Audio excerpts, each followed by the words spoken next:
सोचने समझने में समय लें, लेकिन जब कार्रवाई का समय आए तो सोचना बंद करें और काम शुरू कर दें। हेलो दोस्तों, आज हम आपको ऐसे शख्स से रूबरू करवाने जा रहे हैं जिनसे आप शायद ही अवगत हों। दोस्तों, वीडियो पूरा देखें। वीडियो अच्छा लगे तो प्लीज़ लाइक शेयर सब्सक्राइब करें। धन्यवाद।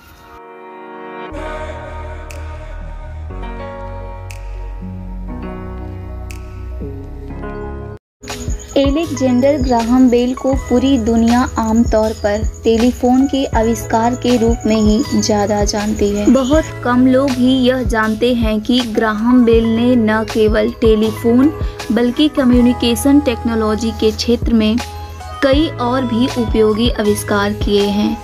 Optical fibre system, photophone, Bell और डेसिबल यूनिट, मेटल डिटेक्टर आदि के आविष्कार का श्रेय भी उन्हें ही दिया जाता है। ये सभी ऐसी तकनीक पर आधारित है जिसके बिना संचार क्रांति की कल्पना भी नहीं की जा सकती है। ग्राहम बेल की विलक्षण प्रतिभा का अंदाज़ा इस बात से लगाया जा सकता है कि वे केवल 13 वर्ष की उम्र में ही ग्रेजुएट हो गए थे। यह भी बेहद आश्चर्य की बात है कि वे केवल 16 साल की उम्र में एक बेहतरीन म्यूजिक टीचर के रूप में मशहूर हो गए थे। ग्राहम बेल का आरंभिक जीवन। ग्राहम बेल का जन्म 3 मार्च 1847 में स्कॉटलैंड में हुआ था। इनके पिता एलेक्जेंडर मेलविले बेल एक प्रोफेसर थे, जबकि माता एलिजा ग्रेस सिमोन्स बेल गृहिणी थी जो सुन नहीं सकती थी। ग्राहम के 2 भाई थे, मेलविले जेम्स बेल एवं एडवर्ड चार्ल्स बेल, लेकिन इनकी बीमारी के चलते कम उम्र में ही मौत हो गई थी। ग्राहम के पिता गूंगे और बहरे लोगों को पढ़ाया करते थे। इन्होंने बहरे बच्चों के लिए विजिबल सिस्टम बनाया था जिससे वे बोलना सीख सके। ग्राहम की पहली गुरु उनकी माँ थी। वे बहरी जरूर थी, लेकिन वे एक बहुत अच्छी पियानो वादक और पेंटर थीं।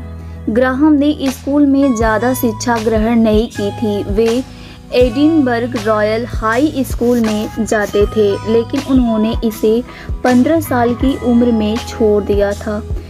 कॉलेज की पढ़ाई के लिए ग्राहम ने पहले यूनिवर्सिटी ऑफ एडिनबर्ग में गए। इसके बाद लंदन इंग्लैंड के भी यूनिवर्सिटी में गए, लेकिन ग्राहम का यहाँ पढ़ाई में मन नहीं लगा।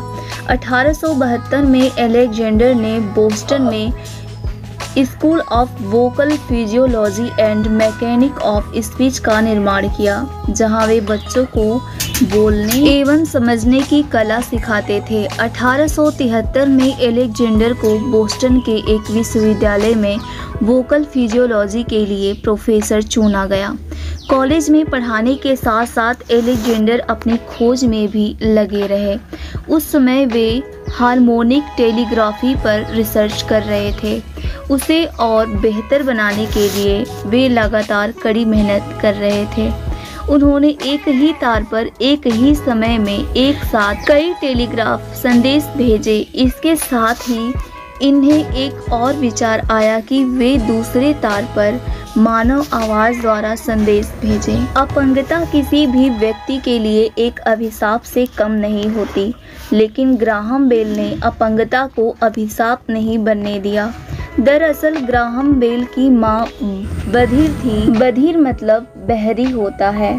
माँ के सुनने में असमर्थता से ग्राहम बेल काफ़ी दुखी और निराशा रहते थे, लेकिन अपनी निराशा को उन्होंने कभी सफलता की राह में रुकावट नहीं बनने दिया। उन्होंने अपनी निराशा को एक सकारात्मक मोड़ देना ही बेहतर समझा। यही कारण था कि वे ध्वनि विज्ञान की मदद से न सुन पाने में असमर्थ लोगों के लिए ऐसा यंत्र बनाने में कामयाब हुए जो आज भी बधिर लोगों के लिए किसी वरदान से कम नहीं है। 1871 में बेल अमेरिका के बोस्टन शहर में चले आए।